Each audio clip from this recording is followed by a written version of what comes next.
आगे बढ़ते हैं। वक्त एक बड़ी खबर का। संजय सिंह बन गए हैं कुश्ती संघ के अध्यक्ष। बृजभूषण शरण सिंह के बाद अब संजय सिंह बने कुश्ती संघ के अध्यक्ष। दरअसल बृजभूषण शरण सिंह के ही करीबी हैं संजय सिंह। चंदौली के रहने वाले हैं। सुप्रीम कोर्ट की रोक हटने के बाद हुआ था चुनाव। हरियाणा की अनीता श्योराण को उन्होंने हराया है और संजय सिंह को 48 में से 40 वोट मिले हैं, जिसके बाद अब कुश्ती संघ की कमान संभालेंगे संजय सिंह। पूर्व अध्यक्ष बृजभूषण सिंह के करीबी है संजय सिंह। चंदौली से ताल्लुक रखते हैं। सुप्रीम कोर्ट ने इस पर रोक लगाई हुई थी, लेकिन रोक हटने के बाद चुनाव हुआ।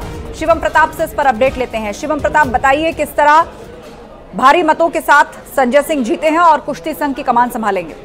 देखिए, निश्चित तौर पर ये एक बड़ी जीत बृजभूषण शरण सिंह की हुई है। उनका ही ग्रुप था और जिसको संजय सिंह रिप्रेजेंट कर रहे थे।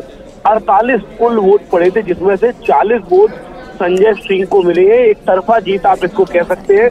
वहीं जो उनके सामने प्रतिद्वंदी थी, जिनको हरियाणा लॉबी का बताया जा रहा था, अनीता श्योराण, वो बुरी तरीके से चुनाव हारी है। हालांकि वो कॉमनवेल्थ गेम में मेडल जीत चुकी थी और ये लड़ाई आपको याद होगा, जब पहलवानों ने प्रदर्शन शुरू किया उसी वक्त से पूरी तरीके से ये लड़ाई बृजभूषण वर्सेस ये तमाम जो पहलवान थे, ये तमाम लॉबी थी, उसके खिलाफ थी।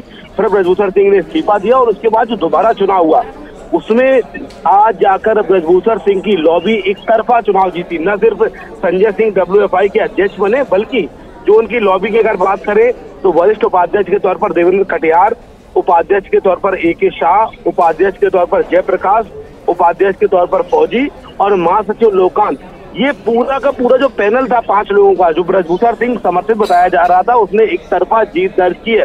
हालांकि अब से कुछ देर बाद, लगभग 1 से 1.5 घंटे बाद, जो प्रदर्शन पहलवान कर रहे थे जंतर मंतर पर, वही पहलवान प्रेस कॉन्फ्रेंस करेंगे दिल्ली में और उसमें वो अपनी बात रखेंगे। लेकिन आज एक बार फिर बृजभूषण खेमे ने ये दिखा दिया कि रेसलिंग के मामले में वो कितने पावरफुल हैं, कितनी उनके पास समर्थन है। और एक तरफा से आप ये देख। ठीक है, बहुत शुक्रिया आपका तमाम जानकारी साझा करने के लिए।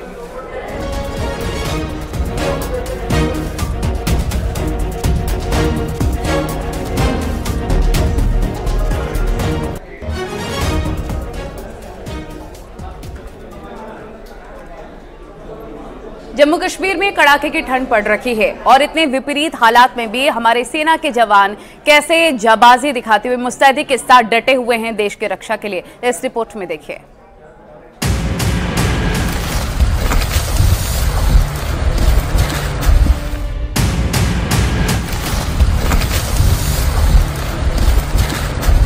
सर्द रातों में जब हिंदुस्तान के लोग रात में अपने घरों में सुरक्षित तरीके से सो रहे होते हैं, तो हमारे देश के जाबाज जवान अपनी मुस्तैदी से ड्यूटी करते हैं।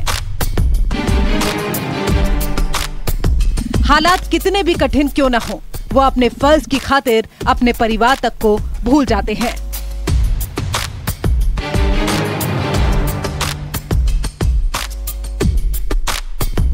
तस्वीरें लाइन ऑफ कंट्रोल के उरी सेक्टर से आई हैं। बारामूला में रात के अंधेरे में सेना की टुकड़ी पेट्रोलिंग कर रही है। हाथों में अत्याधुनिक राइफलें और नाइट विजन कैमरे के साथ सरहद पर पैनी नजर रखी जा रही है। भारतीय सेना नाइट थर्मल इमेजेस और उन्नत हथियारों के दम पर सीमा की रखवाली करती है।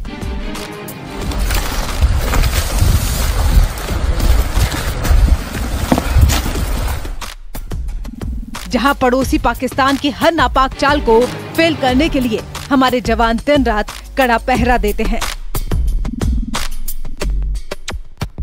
दुश्मन की एक भी नापाक हरकत को उसका मुंह तोड़ जवाब देने के लिए तैयार रहते हैं।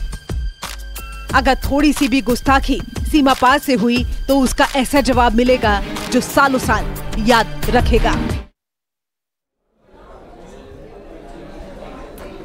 और यहाँ वक्त हो गया एक छोटे से ब्रेक का। खबरों का सिलसिला लगातार जारी। आप बने रहिए हमारे साथ।